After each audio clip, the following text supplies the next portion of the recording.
नमस्कार मैत्रिणींनो, परत एकदा तुमचं स्वागत करते माझ्या अष्टपैलू गृहिणी चॅनलमध्ये. श्री स्वामी समर्थ.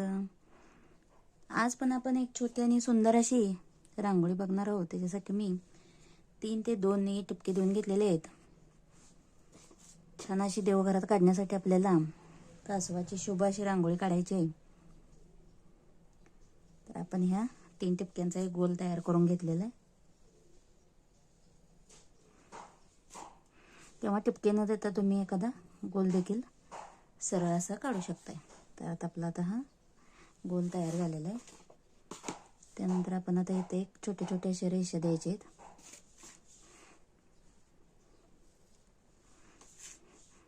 त्यानंतर इथून परत 2-2 द्यायचे आहेत आपल्याला रेषा.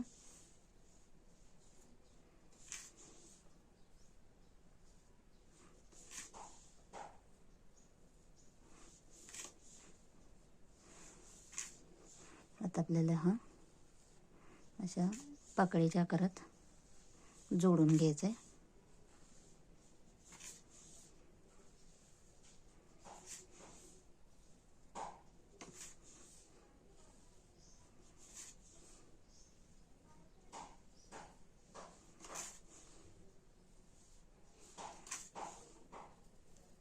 अगदी सुंदर रांगोळी असणार आहे आणि सोपी देखील आहे. तर तुम्ही नक्की एकदा देवघरात आपल्या किंवा तुळशीजवळ ट्राय करू शकताय. तर आता आपलं पूर्ण पाकळ्या तयार झालेल्या आहेत. त्यानंतर मध्ये आपण काय करायचं आहे, एक स्वस्तिक तयार करून घ्यायचं आहे. तुम्ही या मध्ये स्वस्तिक किंवा प्रत्येक वारानुसार आतमध्ये जी आपली वारांची रांगोळी मिळते ती देखील इथं तुम्ही काढू शकताय. तर मी आता इथं स्वस्तिक काढत आहे.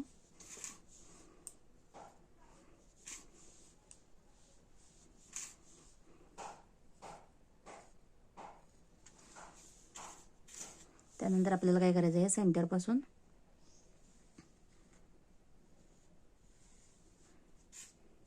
कासवाचा आकार तयार करून घ्यायचा आहे. हे आपण आता कासवाची जी निमुळती बाजू असते ती आपण तयार करून घेतलेली. त्यानंतर याच्या समोरच्या बाजूला आपल्याला कासवाचं तोंड तयार करून घ्यायचं आहे.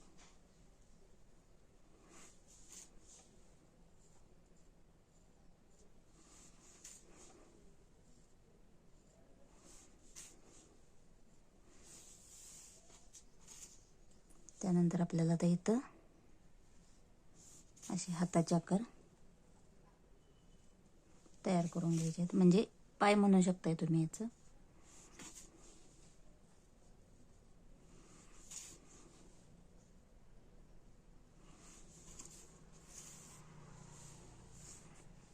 त्यानंतर इथं आपण असे इथं सुद्धा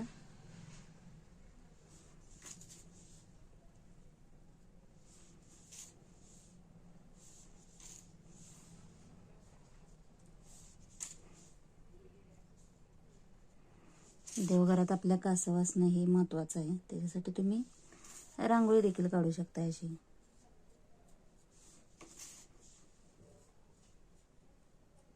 ते आपले टिपके देऊन झालेले आहेत. त्यानंतर आतमध्ये आपण काय करायचं आहे, प्रत्येक ह्याच्यामध्ये अशा रेषा ओढून घ्यायच्या आहेत.